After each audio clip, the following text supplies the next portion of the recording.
sebagai sebuah perusahaan brand skincare itu tentu saja kita bertanggung jawab penuh untuk memberikan informasi yang relevan dan juga yang benar terkait produk yang kita promosikan atau produk kita sendiri.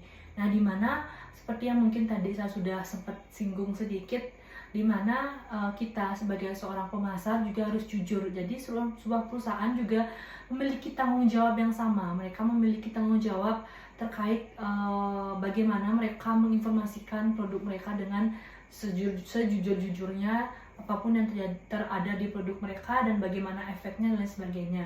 Nah, hal tersebut juga dilakukan agar tidak menyesatkan konsumen dan hal ini akan berpengaruh juga terhadap kepuasan konsumen ke depannya dan juga loyalitas dan pandangan konsumen secara jangka panjang terhadap produk tersebut, seperti itu. Jadi mereka juga harus berani bertanggung jawab terkait produk apa yang telah mereka keluarkan, seperti itu. Jika mereka mengeluarkan produk brightening dengan klaim 7 hari akan memutihkan, seperti itu, jadi perusahaan itu juga wajib bertanggung jawab secara etika dan juga sosial bagaimana apakah produk tersebut bisa mencerahkan selama 7 hari atau cuma iklan semata, kan seperti itu ya. Tapi dalam kasus ini apalagi tanpa uji klinis ini akan sangat berbahaya dan tidak bertanggung jawab. Jadi perusahaan harus tanggung jawab full kalau misalkan ada konsumennya yang mengalami justru timbul jerawat setelah memakai skincare ini, atau justru mereka mukanya kemerahan dan sebagainya, itu bisa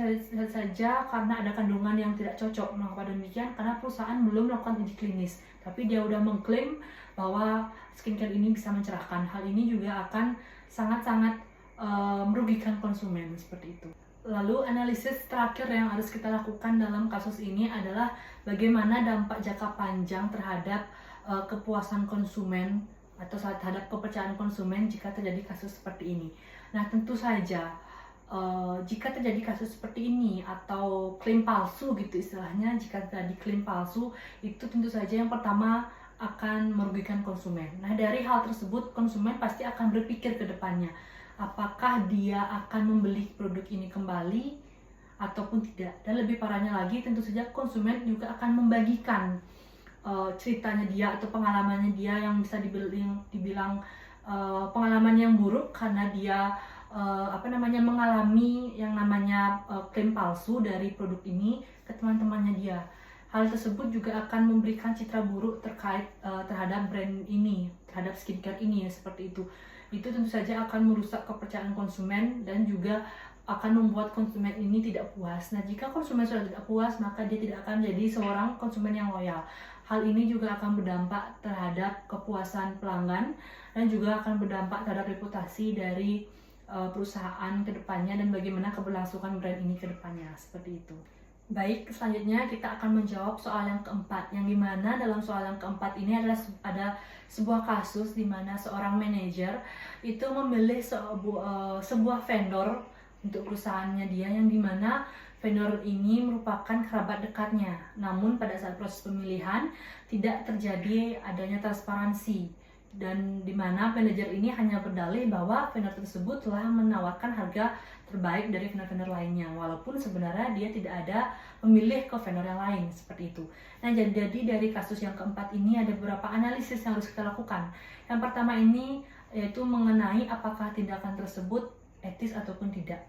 Oke, dan jadi dari tindakan tersebut tentu saja tidaklah etis, kan seperti demikian. Karena apa? Karena dari tindakan yang dilakukan oleh manajer ini yaitu merupakan tindakan yang tertutup atau istilahnya mengambil keputusan sendiri tanpa adanya diskusi dengan teman-teman yang lain, rekan-rekan yang lain, atau mungkin atasannya.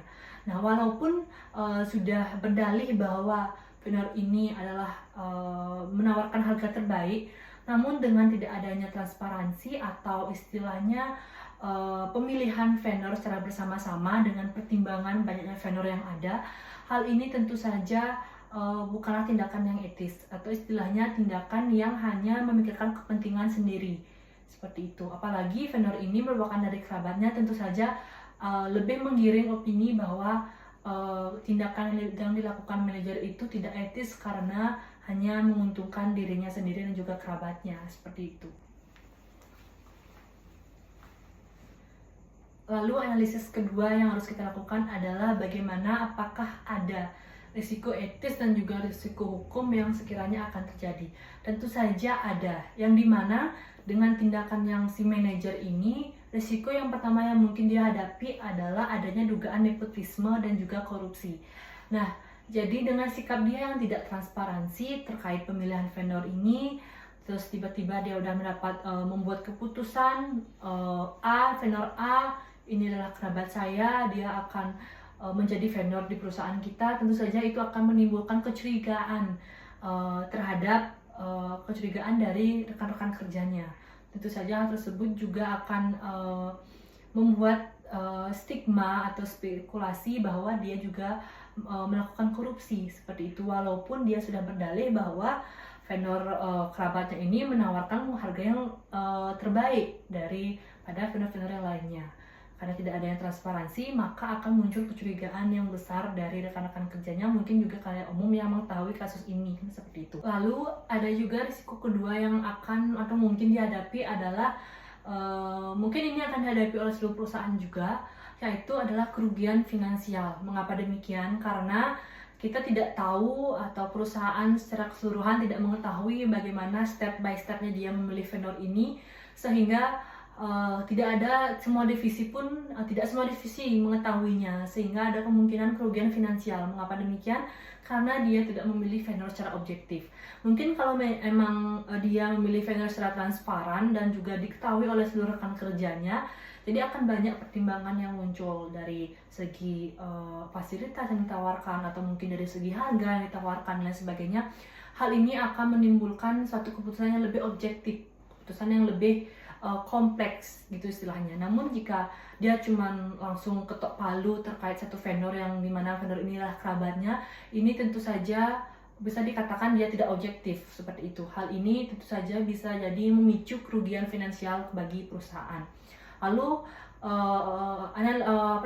risiko yang terakhir yang mungkin dihadapi adalah risiko hukum, di mana tentu saja manajer ini bisa jadi terjerat kasus hukum mengenai pengadaan barang dan jasa di perusahaannya dia, seperti itu. Karena tentu saja sebuah perusahaan itu sudah memiliki standar untuk pengadaan barang dan jasa, dan dengan sikap dia yang tertutup tiba-tiba langsung ketok palu dan sebagainya, itu tentu saja akan memicu atau tentu saja mungkin dia akan mengalami tuntutan hukum tentang pengadaan barang dan jasa oleh perusahaan, seperti itu.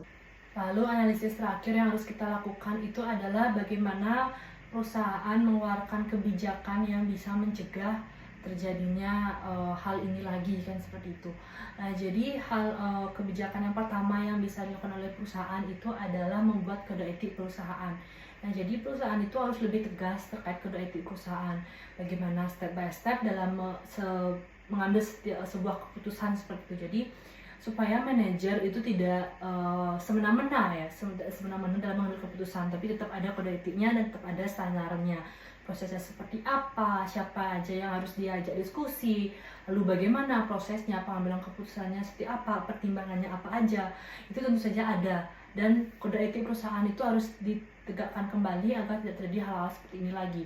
Lalu yang kedua, adanya transparansi dalam pemilihan tender, dalam tender pemilihan vendor seperti itu. Nah, jadi supaya tidak ada hal-hal yang cuma menyangkut kepentingan pribadi, ada langkah baiknya ada transparansi terkait pemilihan vendor yang akan dilakukan oleh perusahaan. Jadi semua karyawan, semua divisi yang mungkin akan berhubungan terhadap suatu proyek yang next akan dilakukan oleh perusahaan tersebut, jadi bisa memberikan pendapatnya dia terkait vendor apa yang harus dilakukan, terus vendor ini kurangnya apa, vendor ini kelebihannya apa. Jadi keputusan yang objektif juga bisa dilaksanakan seperti itu. Lalu adanya kewajiban deklaratif bagi setiap orang atau bagi karyawan yang akan mengambil keputusan seperti itu. Lalu yang terakhir adanya pelatihan kode etik dan juga integritas pada perusahaan, karyawan pada perusahaan.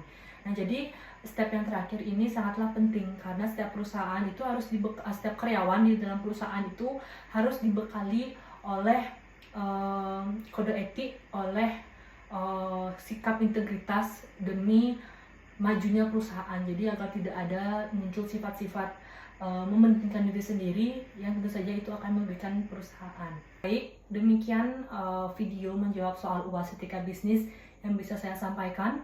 Sebelumnya mohon maaf jika ada kesalahan kata atau pernyataan saya yang kurang jelas, dan juga masih ada banyak kekurangan yang saya sampaikan dari video ini. Akhir kata saya ucapkan Paramasanti. Om Santi Santi Santi Om.